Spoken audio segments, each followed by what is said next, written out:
I'm Jen Myers, and this week on Oncor TV... I definitely reserve that day for those because they made the ultimate sacrifice and they allow us to have the freedom that we have now. Oncor honors those that serve our country.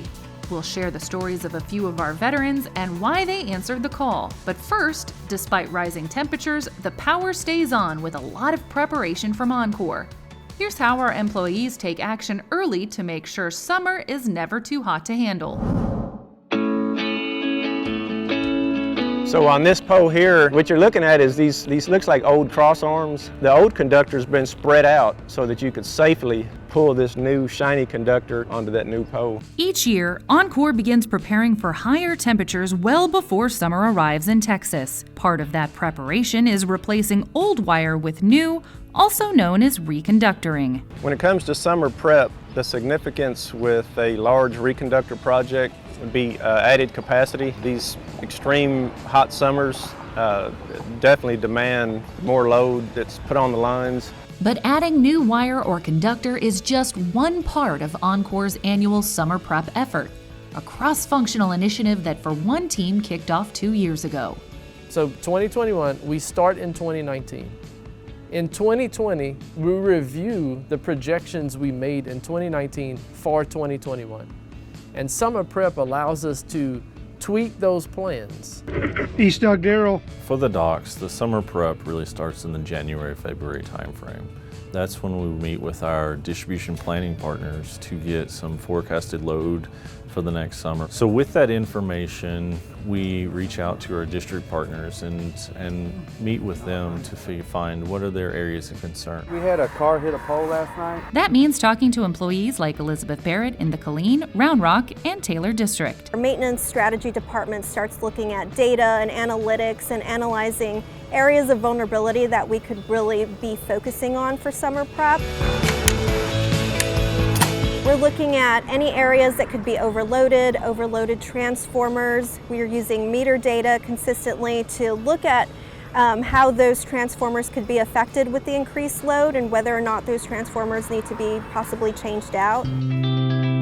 For summer 2021, Oncor reviewed its system capability using a high temperature of 110 degrees. And there comes a point to where your air conditioner basically stays on all the time, and that's generally around the 110 degree temperature. And so, which means there's a greatly increased load on the system. And that just widened our scope on things that we were looking at on our grid that could possibly go wrong due to that increased load. And so it's important that our guys are working 24/7 so that they can address these issues so that our customers don't have extended outages.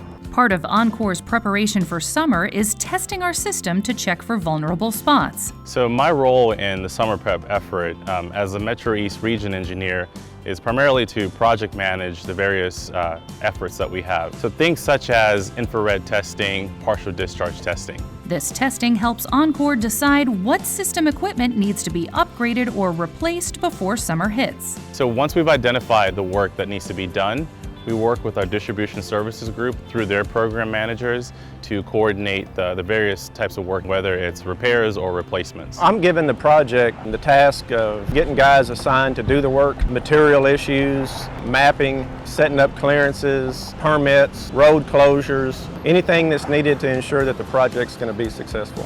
The next step is just to be ready for what the summer heat might bring to Oncor and its system. We send out a report every Monday. It's our summer loading reports, and it gives a forecast of the loading on each feeder that is projected to be above 80%, and that's sent out so that we can identify both for ourselves and for our distribution operations districts the potential areas of concern. The reality is, the sum of the parts is greater than the whole, right? I mean, when you put everybody together and we're all working towards like this one goal of essentially providing, reliable service to our customers.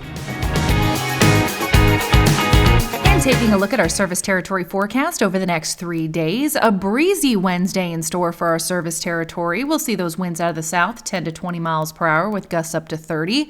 Temperatures today will get up into the 70s and 80s, but then a cold front tonight will bring a chance of rain anywhere between 20 and 50%. Better chances will be for our eastern portions of our service territory.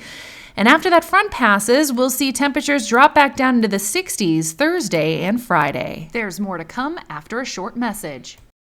365 days a year, we stand on the front lines of progress, brave the storms, infuse high tech with a human touch, and connect people all across Texas.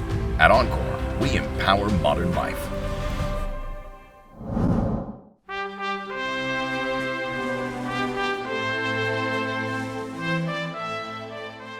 My name is Jesse Perez. I served 6 years and I was a member of the Air Force.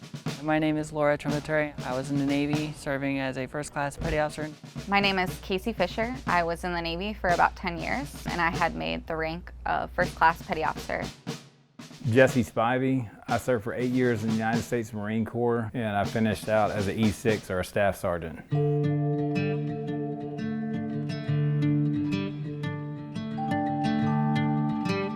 The reason I went in was primarily because of September 11th. It was one of those things where the more I thought about it, I felt like if I didn't do it, I would regret it. I decided to join the Navy a lot for self-discovery. I needed to identify who I was and what I could be. I joined the military in April of 2000, and I actually joined due to where I was in my life at the time. I really joined to continue my education and to serve my country. And I really wanted the challenge of being in the infantry, so I figured if I was going to join the Marine Corps at age 28, I might as well go in for the whole experience. It taught me what I was capable of withstanding. The military actually taught me lots of different skills. Basically the obvious ones are leadership, discipline, organization. There is nothing in my life that will be harder than some of the things that I've had to endure while I was in the service. But some of the more important ones that I think that really stuck with me were how to be a team player and adapting and overcoming tough situations. You know, we all carry the load, so having the integrity to do the right thing, and that's something that definitely has been transferred on from my Navy career. I feel like the military and the values that I have, the hard work and the work ethic, really line up well with Oncor.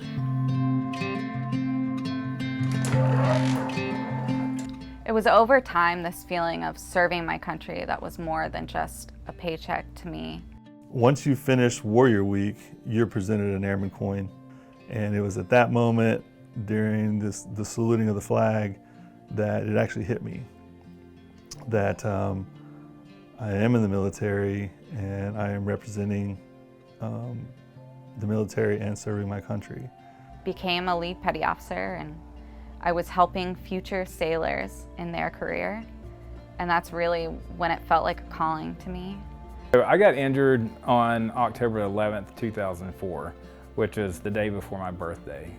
We came under fire we were spotted. One of my team members saw a bunch of guys in black. They kind of lit up the end of the bridge, and that kind of kicked off things, and I ended up getting a ricochet AK-47 round off of the door of the Humvee, and it hit me in the leg. And yeah, that was a happy birthday present to me.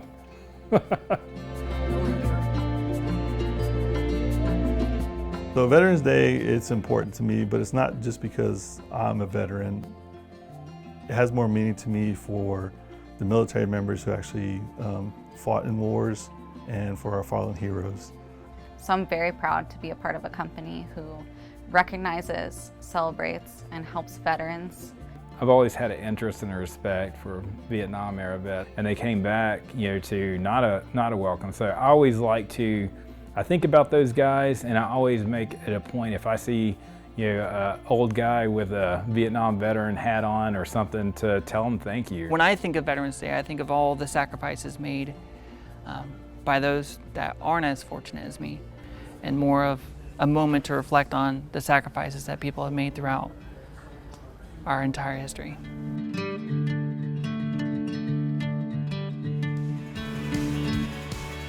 That's all we have time for this week. Keep checking the Power Hub app and intranet for updates. Until next time, stay safe and stay healthy.